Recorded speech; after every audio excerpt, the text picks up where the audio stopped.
Hi everyone, welcome back to Ecoholics classes. And हम लोग कर रहे हैं एनसीईआरटी के पैक सॉल्यूशंस, जिसमें से हम लोगों ने स्टार्ट किया हुआ है national income chapter macro economics से।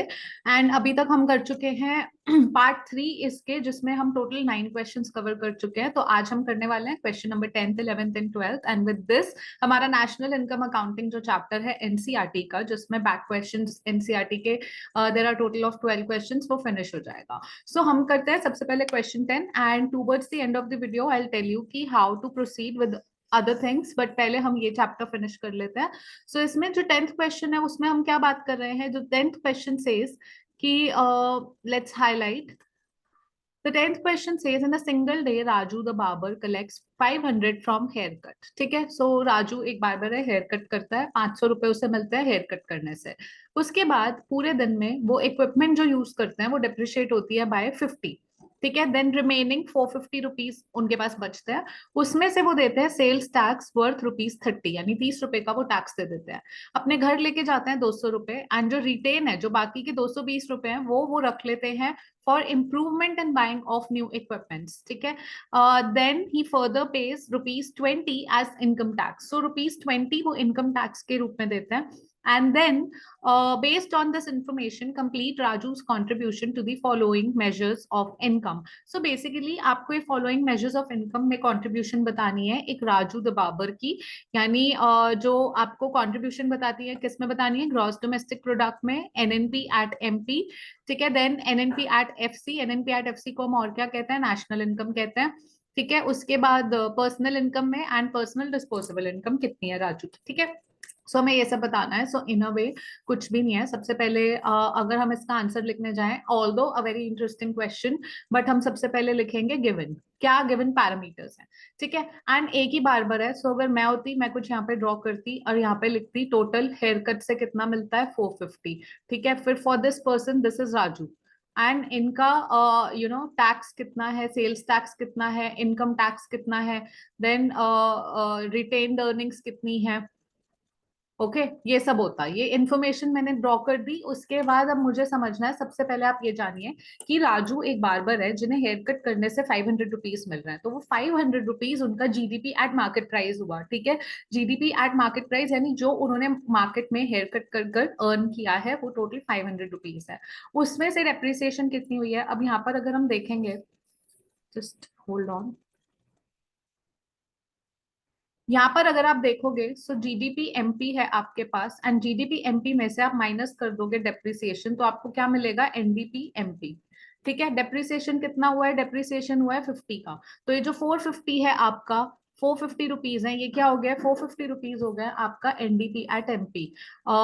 ठीक है, so okay, GDP MP, NNP MP में भी कंट्रीब्यूशन हम कह सकते हैं उनके लिए, क्योंकि डोमेस्टिक है, बट यहाँ पे कोई एनएफआई नहीं आ रहा है राजू के केस में। तो एनएनपी एट मार्केट प्राइस आपका हो गया ये। अब एनएनपी एफसी, इसमें से जो सेल्स टैक्स है, बेसिकली क्या होता है? एनएनपी एमपी है, माइनस अगर हम कर देंगे इनडायरेक्ट टैक्सेस, यानी टैक्सेस माइनस सब्सिडी। अब इस केस में सब्सिडी नहीं है, सिर्फ सेल्स टैक्स है। जब आप वो माइनस कर दोगे, जो कि है ₹30 का, तो आपके पास आ जाएगा एनएनपी एट एफसी में कॉन्ट्रीब्यूशन। ठीक है, सो वो कितना आ गया? -30, 420 रुपीज। उसके बाद हमें क्या जानना है? उसके बाद हमें पर्सनल इनकम जाननी है। सो पर्सनल इनकम क्या हुई? रिटेन अर्निंग्स जो उन्होंने रख ली, वो डेफिनेटली ही is not using it as income to spend. So इसका मतलब है कि जो 450 रुपीज, अब 420 रुपीज बचे हैं एनएनपीएफसी के, उसमें से माइनस कर लेंगे हम 220 रुपीज रिटेन अर्निंग के। सो जो 200 रुपीज है वो है उनकी पर्सनल इनकम। और यही हमने ऊपर पढ़ा भी था, यहाँ पे बोला भी था कि पर्सनल इनकम कितनी है? ही takes home ₹200। But what he takes home, is it something that totally available for him to spend? Which may be not the case, because अगर वो total 200 rupees he's taking home, but out of that 200 rupees he is actually spending 20 rupees as tax. So उनका जो personal disposable income हो गया, जो spend करने के लिए हो गया, that is 180 rupees. Okay, so यही question की डिमांड थी। सब कुछ question में दिया था, it's just that आपको identify करना है कि वो कौन से पैरामीटर में जाएगा। देन हम देख लेते हैं next question. Next question is also a numerical question. वो बोल रहा है कि the value of nominal GNP of an economy is to 2500 crore in a particular year. the value of GNP of that country during the same year evaluated at the price of same base year is 300. So basically आपको क्या बोल रहा है, GNP at market price यानी nominal GNP बोल रहे हैं 2500, real GNP base year पे जो है वो आपको बोल रहे हैं 3000, एंड आपको कैलकुलेट करना है deflator, GNP deflator price level, basically has the price level reason between base year and year under consideration, ठीक है। सो से बेस ईयर हम कोई भी अज्यूम कर लेते हैं, बेस ईयर है, बेस ईयर में बेस ईयर के प्राइस पे जब कैलकुलेट किया तो 3000 रुपीज वैल्यू आई जीएनपी की। करंट ईयर प्राइसेस पे क्या आई वैल्यू जीएनपी की, यानी नॉमिनल जीएनपी कितना हुआ 2500। हमें डिफ्लेटर से पता चलेगा कि प्राइस राइज हुआ है या फॉल हुआ है। डिफ्लेटर क्या कहता है, nominal GNP upon real GNP into 100।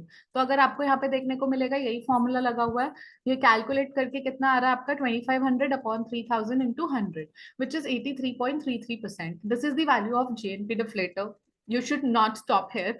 क्यों? क्योंकि आपसे पूछा गया has the price level risen और fallen, so the price level has actually fallen. क्यों? क्योंकि हम 100 लेते हैं पैरामीटर जीएनपी या जीडीपी डिफ्लेटर का।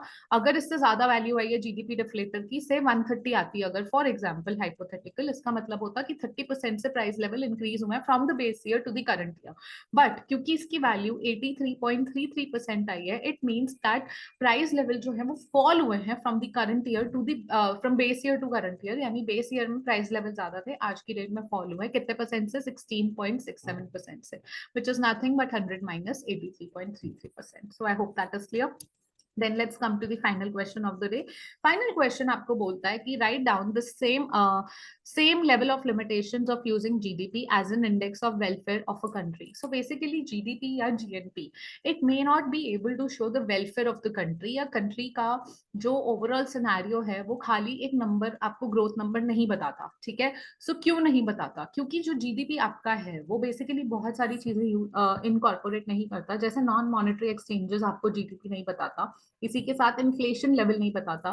तो हो सकता है प्राइस लेवल इंक्रीज होने की वजह से जीडीपी जो बढ़ा हुआ दिख रहा है, बिकॉज एट द एंड अगर सिंपल लैंग्वेज में देखें what is GDP, it is price into quantity. हो सकता है क्वांटिटी पहले भी 100 थी आज भी 100 है, लेकिन प्राइस पहले 2 था आज 5 है, तो जीडीपी आपको बढ़ा हुआ दिखेगा, तो आपको लगेगा ओ कंट्री ग्रोथ में, बट ये वेलफेयर नहीं हो रहा, क्योंकि क्वांटिटी या प्रोडक्शन जो है वो कंट्री में नहीं बढ़ रही, सिर्फ प्राइसेस बढ़ने की वजह से जीडीपी ज्यादा दिख रहा है। तो जीडीपी का नंबर आपको ये नहीं दिखाता, इसी के साथ साथ एक्सटर्नैलिटीज नहीं दिखाता। सो हो सकता है किसी कंट्री का जीडीपी का नंबर बहुत ज्यादा है, ठीक है, बहुत अच्छा जीडीपी ग्रोथ हो रहा है, लेकिन वहां पे हर जगह पोल्यूशन है, कचरा है, एंड यू नो बहुत ही अनप्लेजेंट चीजें हैं, तो एक्सटर्नैलिटीज है, बहुत ज्यादा नेगेटिव एक्सटर्नैलिटीज है, सो वो चीज जीडीपी का नंबर आपको नहीं दिखाता, इनकम पैटर्न नहीं दिखाता। तो हो सकता है कि the GDP is actually skewed और contributed by a minuscule percentage of the population, and major जो पॉपुलेशन है वो अभी भी पॉवर्टी में है। ये सारी चीजें आपको इनकम पैटर्न जो है वो एक ओवरऑल जीडीपी नंबर नहीं दिखाता, एंड इसी के साथ वेलफेयर कंपोनेंट नहीं दिखाता। हो सकता है कि जीडीपी बढ़ रहा है क्योंकि प्रोडक्शन बढ़ रही है, पर प्रोडक्शन किन तरह के गुड्स की बढ़ रही है, हो सकता है गन ज्यादा प्रोड्यूस हो रही है, ड्रग्स ज्यादा प्रोड्यूस हो रहे हैं, इस वजह से आपको लग रहा है जीडीपी बढ़ रहा है, लेकिन this is not welfare goods. Welfare goods होता है जो सबके हक में गुड्स बन रहे हैं, वो सबका फायदा कर रहे हैं, उनकी प्रोडक्शन बढ़ना। सो ये सारी चीजें जीडीपी नंबर आपको नहीं दिखाता है, एनसीईआरटी में बहुत ही ब्यूटीफुली एक्सप्लेन्ड है सब, सो आप एनसीईआरटी जाकर एक बार देख सकते हैं। And all these factors are the reason और the limitations of GDP as a welfare indicator. So I hope this is clear, and with this we have finished our this chapter national income. And national income का basically हम लोगों ने सारा कुछ finish कर लिया, जो कि सारे 12 के 12 क्वेश्चंस है, that is what we have done already. And इसके बाद मैं आप लोगों के लिए लाने वाली हूँ money and banking. Money and banking के जितने भी एनसीईआरटी क्वेश्चंस हैं हम वो करेंगे सॉल्व, एंड इस पूरे सीरीज में मैं खाली आपके लिए क्वेश्चन के सोल्यूशन नहीं लाती, बल्कि उसे हम किस तरह से प्रेजेंट कर सकते हैं और अच्छे मार्क्स लाने के लिए ये भी सिखाती हूँ आपको। इसी के साथ साथ बीच में मैं आपको कॉन्सेप्ट भी समझाती रहती हूँ। So I hope you liking this series. अच्छी लग रही है वीडियो, लाइक करते रहिए, शेयर करिए, एंड चैनल को सब्सक्राइब किए बिना बिल्कुल मत जाइए। And until I see you next time, please everybody take care.